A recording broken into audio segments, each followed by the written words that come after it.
तो जन्नत की कीमत क्या है? कबीरा गुनाहों से बचना। कबीरा गुनाह कौन से हैं? सबसे बड़ा गुनाह इस्लाम में फर्ज नमाज जानकर कजा कर देना। और ये जो नया फतवा आजकल नए नए स्कॉलर्स का आ रहा है ना कि जरूरत के वक्त दो नमाजें आप इकट्ठी पढ़ सकते हैं, जोहर के साथ असर, बिल्कुल गलत है। उल्टे लटके हुए होगे क़यामत के दिन। ऐसी कोई हदीस नहीं है कि नबी ने जोहर का वक्त दाखिल होते ही, सिवाय हज पे, कि जोहर का वक्त दाखिल हुआ और फौरन आपने असर भी पढ़ लियो। सफर के बारे में तो अइम्मा का इख्तलाफ है, उसमें भी ये कौल ज्यादा मजबूत है दलील के लिहाज से कि उसमें जमा सूरतन जमा की है, जोहर को असर के करीब लेकर गए, असर को मुकद्दम किया।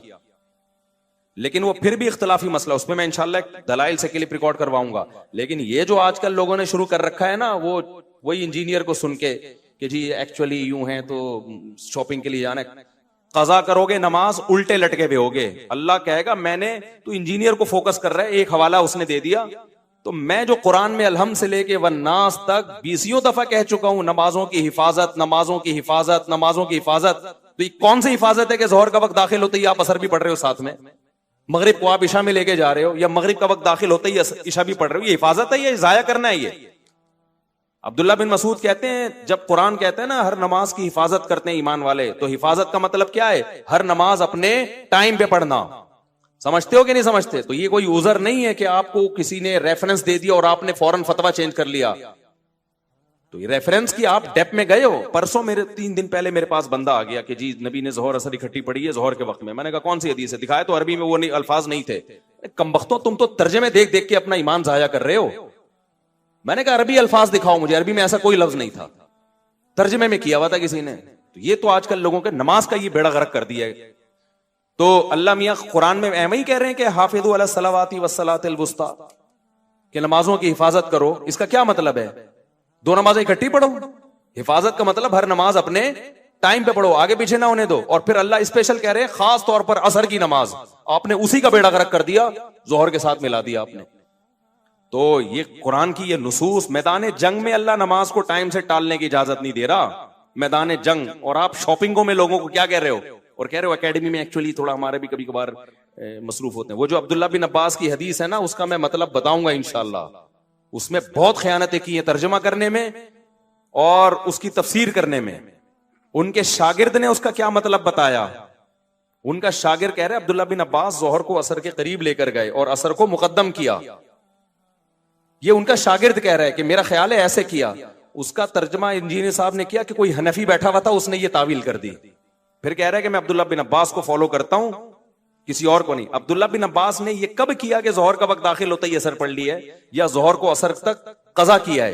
ये कब किया है? उनका शागिर्द जो बता रहा है उसको आप कह रहे हो कि मैं वो हनफी था कोई शागिर्द। उनको फजूल किस्म की, जिस आदमी को एंजाइटी का पेशेंट हो, जो जिसको पता ही नहीं कि ऊट पटांग फेंके जा रहा है। और मैं अल्लाह की कसम मुझे उस पर ताज्जुब नहीं होता, वो जो सामने बैठे हुए मखंचू हैं मुझे उन पे ताज्जुब होता है। यार लपेटने की भी तो कोई हद होती है।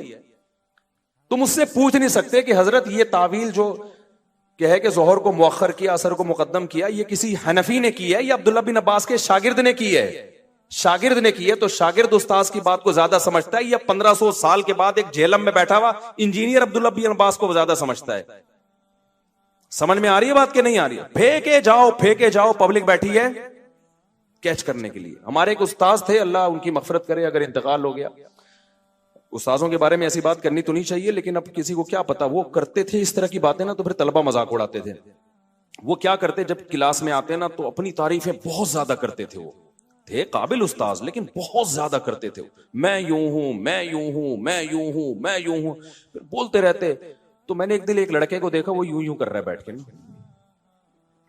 यूं यूं यूं। मैंने कहा ये क्या कर रहा है भाई तू? वो लड़का भी मैं जानता हूं, यहाँ बयान में भी बैठा हुआ है। अब वो तो हमारा दोस्त, अब तो बड़ा हो गया, वो बच्चे जवान हो गए उसके। तो वो यूं यूं कर रहे हैं। मैंने कहा क्या कह रहे हैं यार? ये फेंक रहे हैं, मैं लपेट रहा हूँ। वो पतंग में नहीं मांझा फेंक, मैं लपेट रहा हूँ। अच्छा, यूं डेस्क के नीचे करके लपेट रहा होता था। तो मैंने कहा ये तो ऐसा नहीं करो यार। कहते हैं भाई एक दिन इनकी तारीफ हमने सुन ली, 2 दिन हो गए, 3 दिन हो गए यार, अब इतना दुनिया में नेक कि यही टीचर एक पैदा हुए हैं। टीचर वाकई काबिल थे, लेकिन बहुत ज्यादा करने लगे थे ना, तो हमें बड़ी हंसी आई। तो अगला फेंके जा रहा है, आप बैठ के क्या कर रहे हो? लपेटे। नबी हजरत सफिया को बुखारी में है कि घर छोड़ने के लिए गए, यानी मस्जिद से बाहर निकल के। अबे तू तर्जमा देख लो उसका, और तर्जमा भी गलत हो सकता है। अरबी अल्फाज तो देखो ना, तुम उलमा से तो पूछो। जोहर के साथ असर इकट्ठी हो रही है, मगरिब को डिले किया जा रहा है, और दलील वो अब्दुल्ला बिन अब्बास की दी जा रही है कि मेरी उम्मत हरज में ना पड़े। और ये भी कहा जा रहा है कि अगर हर नमाज अपने टाइम पे ही पढ़नी थी तो इसमें आसानी क्या हुई? ओ भाई, आसानी इसमें है कि आपको 2 नमाजों के लिए 2 दफा आना है। अब एक ही दफा में 2 नमाजें निबट जाएंगी, तो ये आसानी नहीं है। तो कॉमन सेंस की बात है। किसी दिन किसी जरूरत से इमाम साहब ये करें कि जोहर को असर तक ले गए, असर के करीब जोहर पढ़ ली, और का असर का वक्त दाखिल होते ऐसे भी पढ़ लेंगे, तो बड़ी सहूलत हो जाती है इससे। तो कभी कभार अगर कोई ऐसा कर ले, कोई हरज नहीं है। तो नबी ने भी ऐसा इसीलिए किया है कि कभी कभार कर लिया जाए तो कोई हरज नहीं है, लेकिन इसमें हर नमाज अपने टाइम पे ही पड़ी है। समझते हो कि नहीं समझते? ये कहां लिखा हुआ कि कजा की है वो? तो मैं इनसे पूरा क्लिप रिकॉर्ड करवाऊंगा। तो अभी तो सिर्फ ये बताना है कि अभी जब आप वहां अकेडमी में बैठा करें तो यूं यूं कर किया करें, यूं जब भी बोले करें ठीक है, लपेटने के लिए बेहतरीन चीज है, सही है ना। बाकी मुतासिर ना हुआ करें। ये रिसर्च भाई, इट इज कॉल्ड रिसर्च, वो कोई रिसर्च नहीं है। अब्दुल्ला बिन अब्बास से सुनन निसाई में खुद ये तावील मनकूल है कि जोहर को मुकद्दम किया, असर को, जोहर को मुअख्खर किया, असर को मुकद्दम। और दूसरी किताबों में उनके शागिर्द कह रहे हैं कि ऐसा किया है।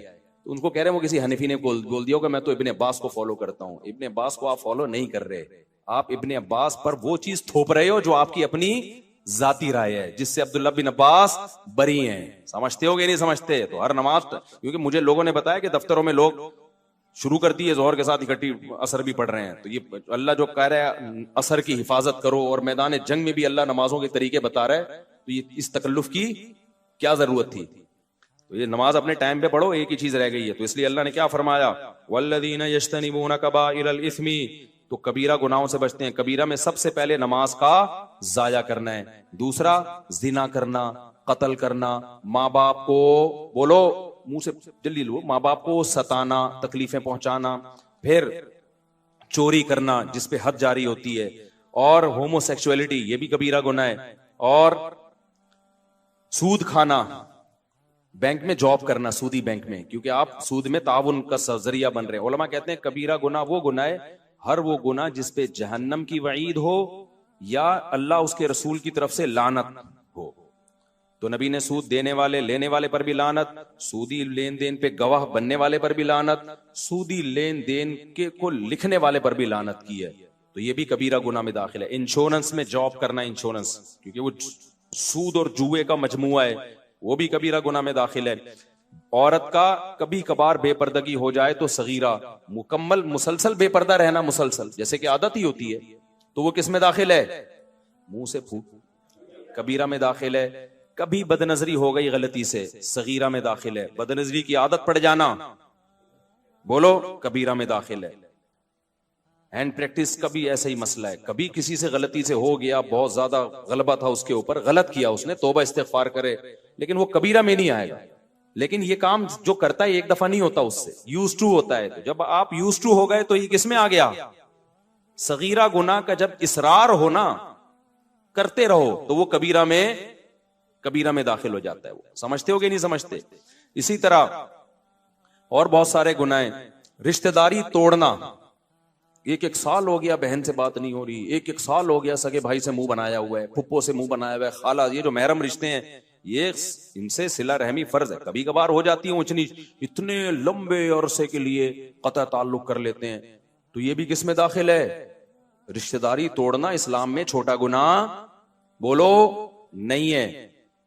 तो ये मोटे मोटे गुनाह। कभी कभार किसी की हल्की फुल्की गीबत हो गई, सगीरा में दाखिल है।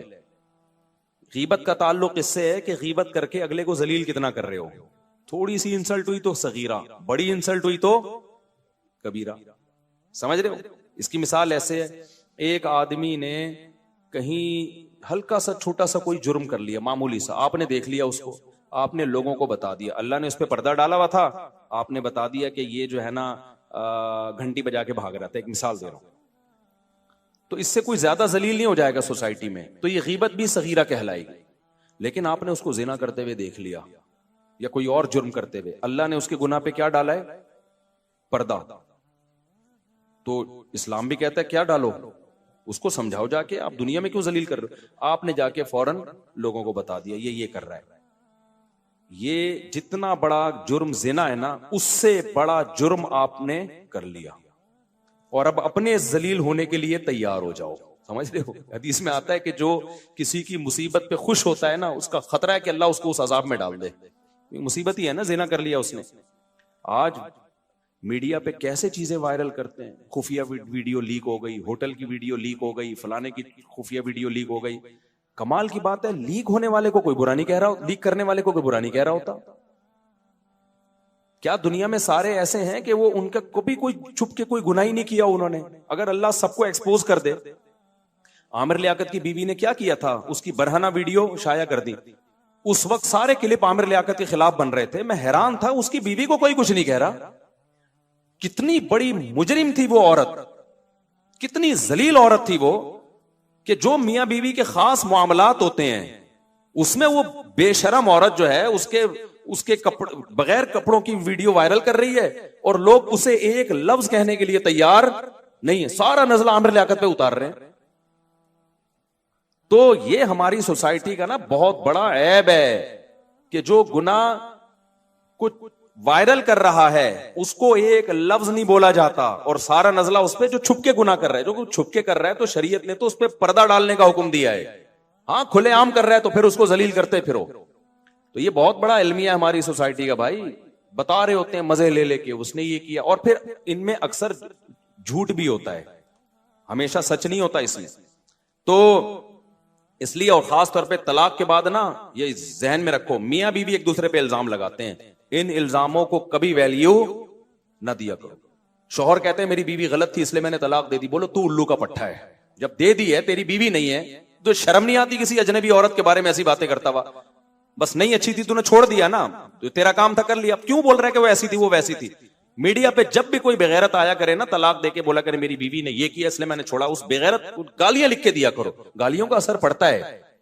आप समझ रहे हो कि उस पर असर नहीं होगा? होगा असर। जब गालियां जाएंगी ना दबा के, वो पढ़ेगा कमेंट्स, उसकी नींदें उड़ेंगी, बोलेगा मैंने गलत कर दिया। और इसी तरह औरत अपने शौहर पे इल्जाम लगा रही हो ना लड़की के बाद, इसने ये यूं था, ये यूं था, ये यूं करता था, ये लड़कियों से बातें, उसको बोलो तू है एक नंबर की क्या है, बेशरम है। जब तेरा मियां नहीं है तो तुझे क्या लेना देना? तो ये हमारी सोसाइटी में ना, और मीडिया वाले भी चस्के लेते हैं बिल्कुल, तो बहुत मजे ले लेके इसको वायरल कर रहे होते हैं। तो ये इस्लाम में हराम है, गुनाहे बोलो कबीरा है। इसी तरह भाई कहते हुए डर लगता है, लेकिन मसला है मैं छुपा नहीं सकता, मर्द के लिए दाढ़ी काटना भी गुनाह है, बोलो कबीरा है। ये भी गुनाह कबीरा में आता, तगयीर खल्क़िल्लाह में आता। औरत का आईब्रोज बनाना गुनाह है, बोल दो ना कबीरा है, क्योंकि नबी ने लानत की है। हाँ, किसी औरत की आईब्रोज बहुत ज्यादा घनी हो और आपस में बहुत ज्यादा मिली भी हो, तो फिर इतना सेटिंग की जा सकती है कि उसको नॉर्मल हालत, ब्यूटी की नीयत से नहीं, ऐब दूर करने के लिए उसको नॉर्मल कंडीशन पे लाया जा सकता है। इसकी मिसाल ऐसे है कि जैसे दांतों में जो खला पैदा करेगा ना ब्यूटी के लिए, नबी ने उस औरत पे लानत की है। अरब के में ऐसा होता था, खवातीन क्या करती थी, उस जमाने में भी डेंटिस्ट होते थे, तो दांतों में ना खला पैदा करवाती थी, क्योंकि दो दांत में अगर बीच में गैप हो थोड़ा सा, बाज लोगों पे अच्छा लगता है ना, बोल दो अच्छा लगता है, वो बाजों के नहीं भी लगता। तो नबी ने लानत फरमाई, अल मुतफल्लिजात, वो औरतें जो दांतों में गैप पैदा करवाती हैं, उन पर अल्लाह की लानत। क्यों? अल्लाह की बनाई हुई तख्लीक को क्या कर रही हैं? चेंज। दांतों की सेटिंग आप चेंज नहीं कर सकते।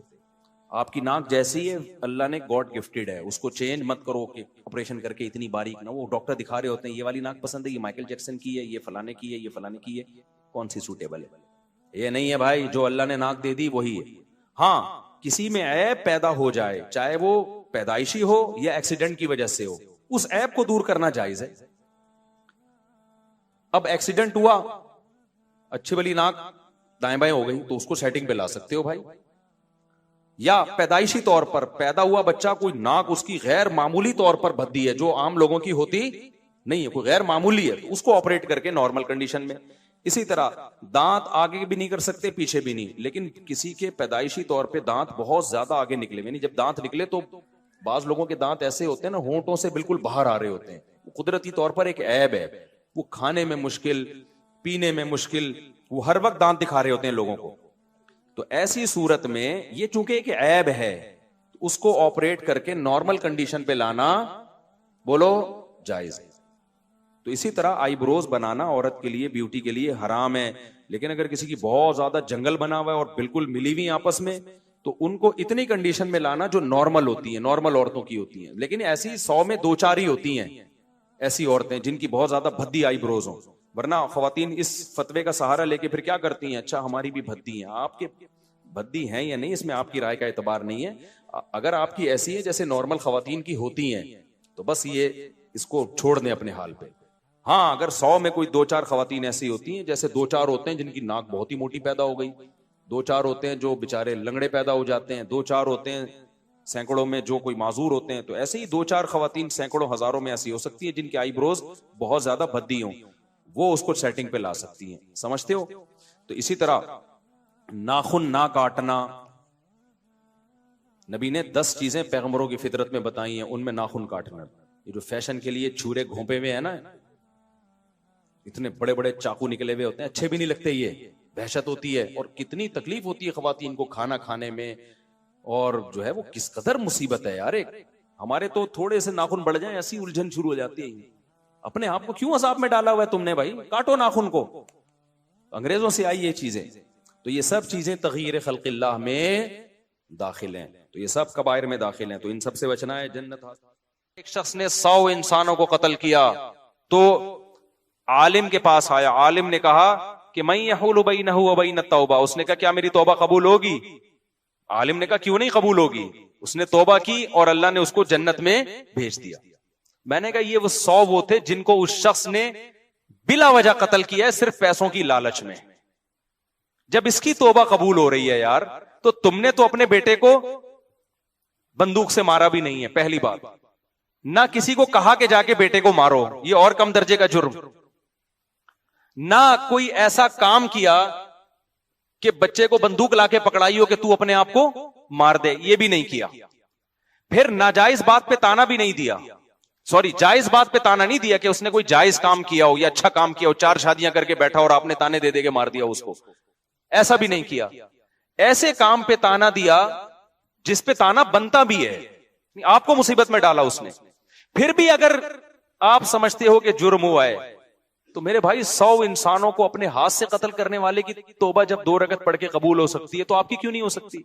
तो मैंने कहा 2 रकत पढ़ के अल्लाह से एक दफा गिड़गिड़ा के माफी मांग लो, ए अल्लाह अगर इसमें मुझसे ज्यादती हुई है तो तू मुझे माफ कर दे। और इसकी और कोई कफारा नहीं है, इसका कत्ल का तो कफारा है ना, किसासन अपने आप को पेश करो, इसका कोई कफारा नहीं है। तो मैंने कहा फिर ये तसल्ली रख लो कि अब आपका जुर्म क्या हो गया है, माफ। भाई समझ रहे हो कि नहीं समझ रहे? ये इस्लाम की गाइडेंस है जो गोरे के पास नहीं है, मादा परस्तों के पास नहीं है। मैंने कहा उस 2 रकत पढ़ के आप एक दफा तसल्ली से तौबा कर लोगे ना, उसके बाद भी अगर आप डिप्रेशन में जाते हो कि यार पता नहीं मैंने जुर्म तो नहीं किया, इसका मतलब अब आप मुजरिम हो। अब आप क्या कर रहे हो? मुजरिम हो। खूब समझो इस बात को। उलमा कहते हैं इंसान से कोई गुनाह हो जाए, गिड़गिड़ा के एक दफा तौबा कर ले, फिर भी अगर वो उस गुनाह की टेंशन लेता है ना, इसका मतलब इसमें तकब्बुर है। ये अपने गुनाह को अल्लाह की रहमत से बड़ा समझता है, ये समझता है अल्लाह माफी नहीं कर सकता, ये जुर्म है। फिर माफी मांगो एक दफा गिड़गिड़ा के, उसके बाद उस जुर्म को हमेशा के लिए भूल जाओ और ये तसल्ली रख लो कि गुनाह पे सजा देने वाला कौन है? अल्लाह। और माफ करने वाला भी कौन है?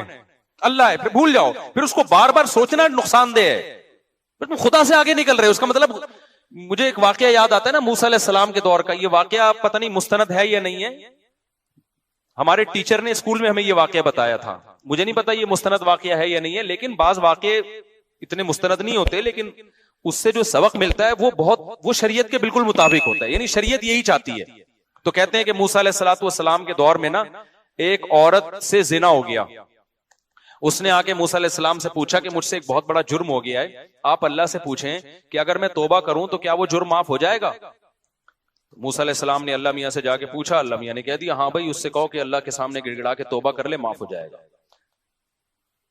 फिर उस औरत ने कहा कि असल में मसला ये है कि बहुत बड़ा जुर्म है, हल्का नहीं है। इतना बड़ा जुर्म समझ में नहीं आ रहा कि 2 रकत पढ़ के गिड़गिड़ा के माफी मांग के एक दफा में माफ हो जाएगा, ये समझ से क्या है? भला तरह आप जरा दोबारा पूछें कि छोटा नहीं है, बहुत बड़ा जुर्म है, बहुत बड़ा जुर्म।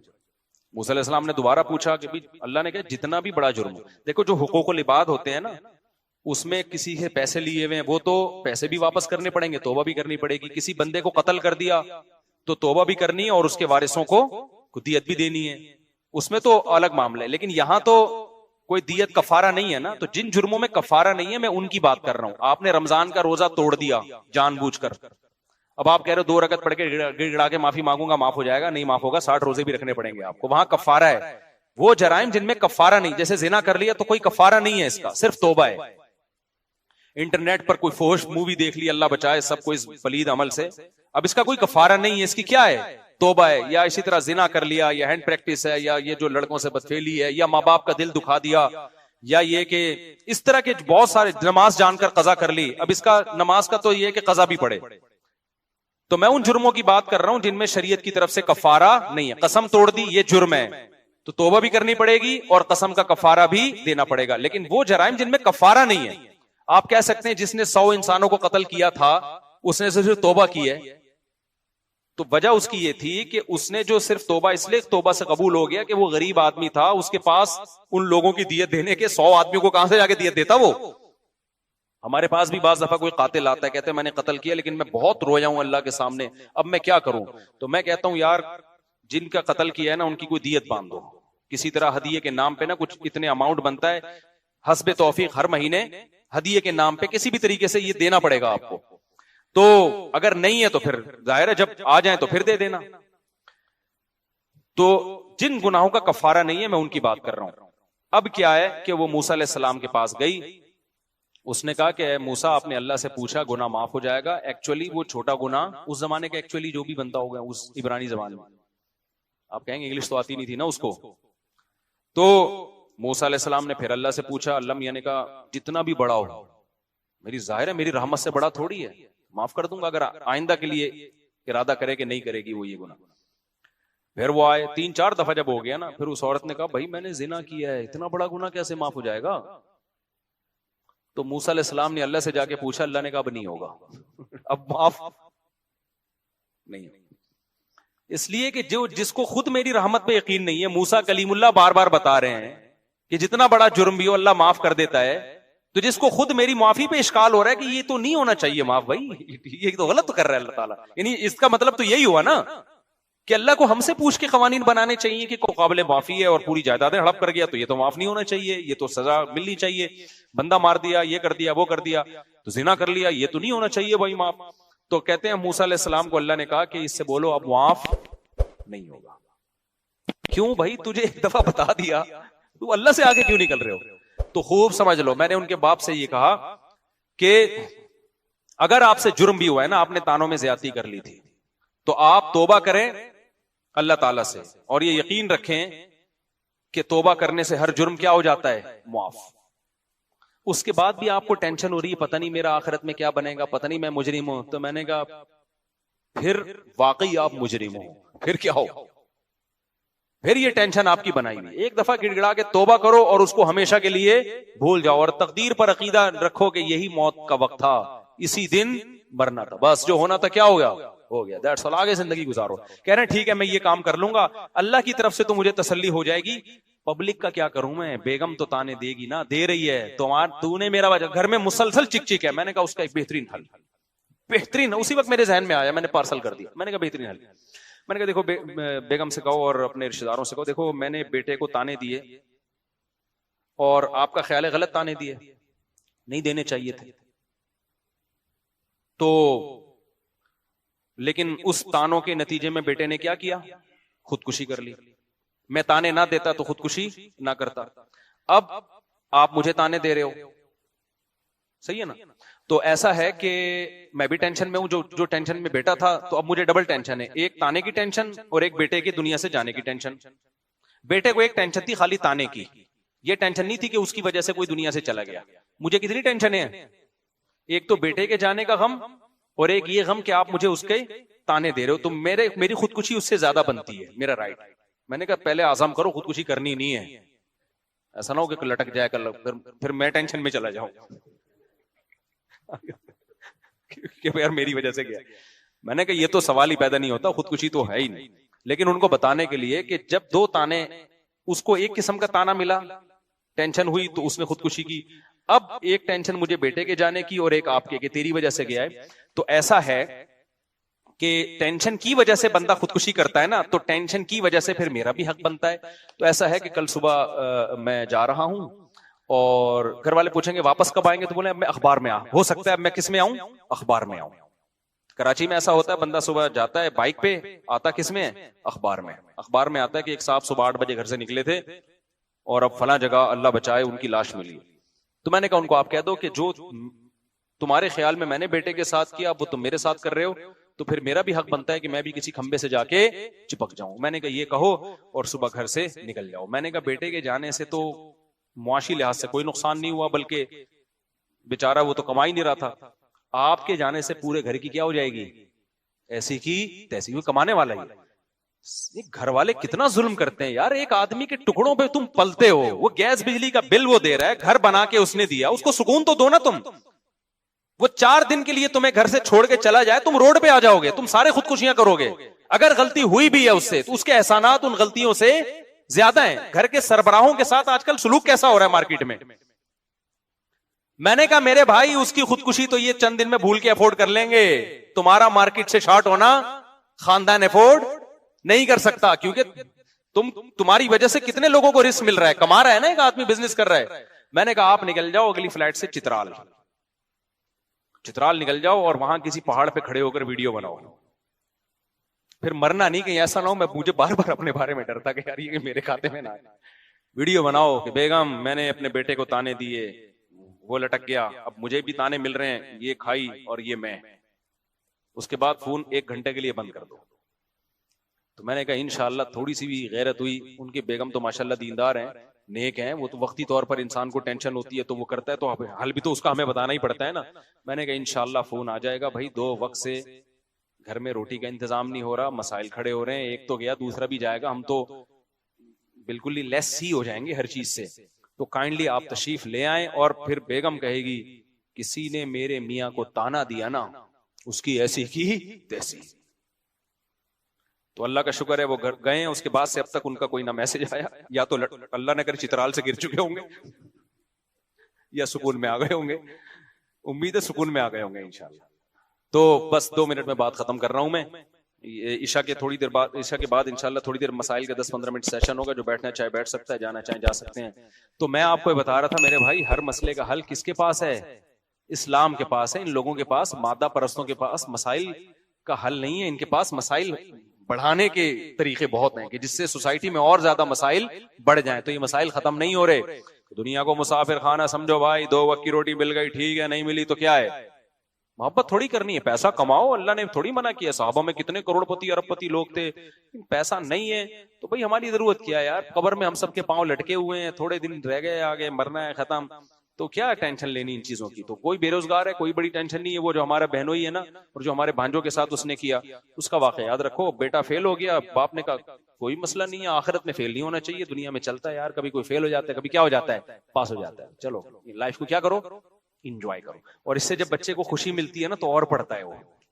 ये पढ़ाई ऐसी नहीं है जो गन पॉइंट पे पढ़ाई जा सकती। हमारे अब्बा ने जो हमें पीटा है ना, वो इस पे कभी नहीं पीटा कि इम्तिहान में नंबर कम क्यों आ गए, अल्लाह का बड़ा।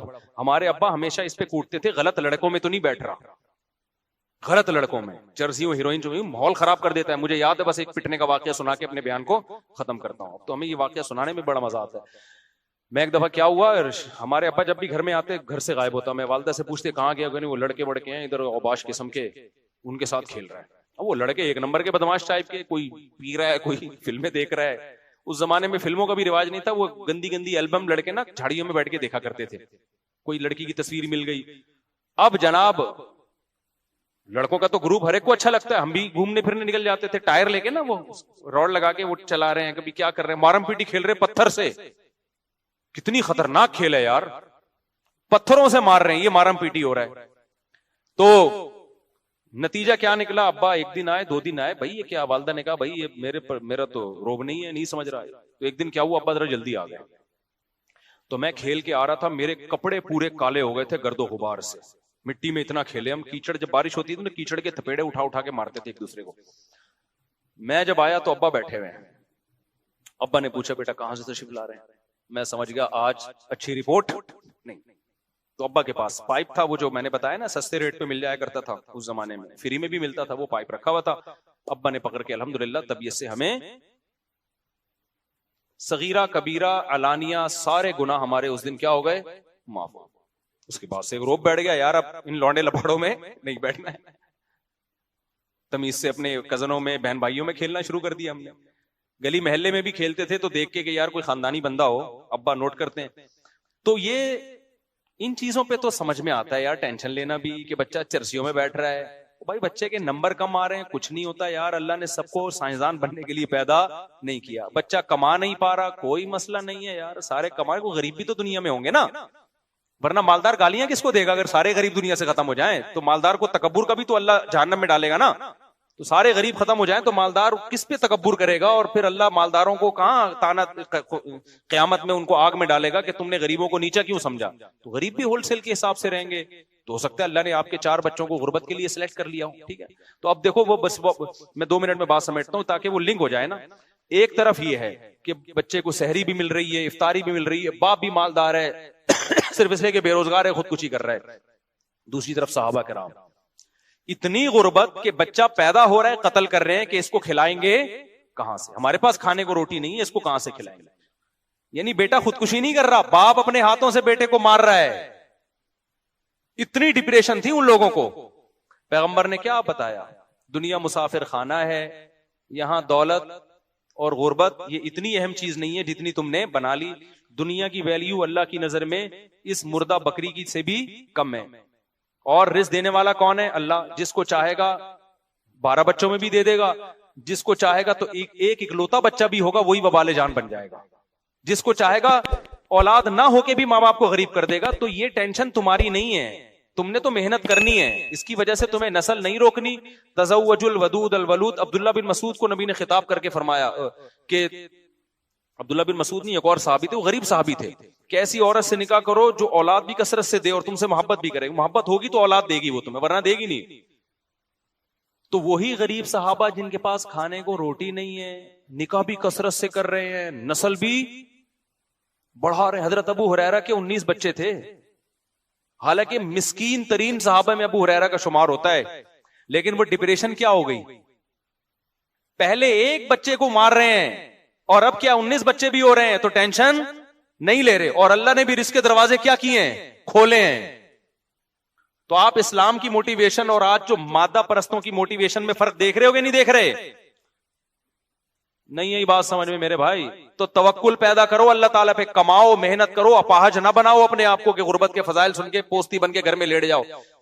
मेहनत करो, स्ट्रगल करो, ना इस वजह से नस्ल रोको, ना अपने बच्चों को कमाओ पूत बनाने की उम्मीद से पैदा करो कि इनसे पैसा कमाना है। बच्चे पैदा हो रहे हैं आखिरत के लिए, बस। किसके लिए पैदा हो रहे हैं? आखिरत। अल्लाह के नबी का हुक्म है नस्ल बढ़ानी है, फिर उनकी तरबियत की भी कोशिश करो। और तरबियत का मतलब पैसा कमाने वाला बनाना नहीं है, तरबियत का मतलब एक अच्छा इंसान, चोरियां चुकारियां ना करे, झूठ ना बोले, ये ट्रेनिंग करो। और ये ज्यादा में आसान होती है, कम में मुश्किल होती है, क्योंकि बच्चा कम जब होते हैं तो बाहर जाके दोस्तियां लगाएगा और अपने बहन भाई एक दूसरे को, उनमें एक दूसरे को खराब करने का उनसर कम होता है। तो अल्लाह पे एतमाद और तवक्कुल प्रैक्टिकली, सिर्फ नजरियाती हद तक नहीं कि मैं अल्लाह पे एतमाद करता हूं। भाई तो एतमाद करता है तो फिर खुदकुशी की तरफ क्यों जा रहा है तू? नस्ल क्यों रोक रहा है तू? ऐसा एतमाद अल्लाह को नहीं चाहिए जिसका आप प्रैक्टिकल लाइफ में कोई सबूत ही ना दिखा रहे हो आप अल्लाह को। आपके बेरोजगार हो और आप खुदकुशी की तरफ जा रहे हो और आपको मैं अल्लाह पे तवक्कुल करता है तो खुदकुशी क्यों कर रहा है भाई तू? मैं समझा पा रहा हूं या नहीं समझ में आ रही बात? तवक्कुल करता है तो खुदकुशी किस बात की कर रहा है तू यार? ये तो झूठ बोल रहा है तू तवक्कुल करके। तो इसलिए अल्लाह पे तवक्कुल का मतलब सच्ची मुच्ची का तवक्कुल। मादा परस आदमी अल्लाह को देखता ही नहीं है, उसने अल्लाह को अपनी डिक्शनरी से निकाला हुआ है। हकीकी मजहब वही मजहब को फॉलो करने वाला है कि जो किसको जब अल्लाह के वजूद को मानता है तो सच्ची मुच्ची में मानता है, वो झूठी मूठी में नहीं मानता। जैसे अंग्रेज कह देते हैं ओ माई गॉड, बाकी गॉड का क्या रिश्ता है आपसे वो उनको पता ही नहीं है कि गॉड क्या होता है। तो सच्ची मुच्ची का ताल्लुक कायम करो अल्लाह मियां से, उसका सबसे बड़ा फायदा क्या होगा? Depression less. टेंशन देना सीखोगे, टेंशन लोगे नहीं आप। जैसे मैं टेंशन देता हूं ना, बोल टीवी को मैंने इंटरव्यू दिया, अपने बच्चे भी दिखाए, मैंने कहा ये तो सिर्फ कंपनी की मशहूरी के लिए 2-4 मैंने पेश कर दिया, ऐसे पूरी इतने लोगों को टेंशन हुई है ना उस नीचे लिख रहे हैं अबे महंगाई बढ़ रही है, इन मौलवियों को देखो क्या हरकतें कर रहे हैं, महंगाई।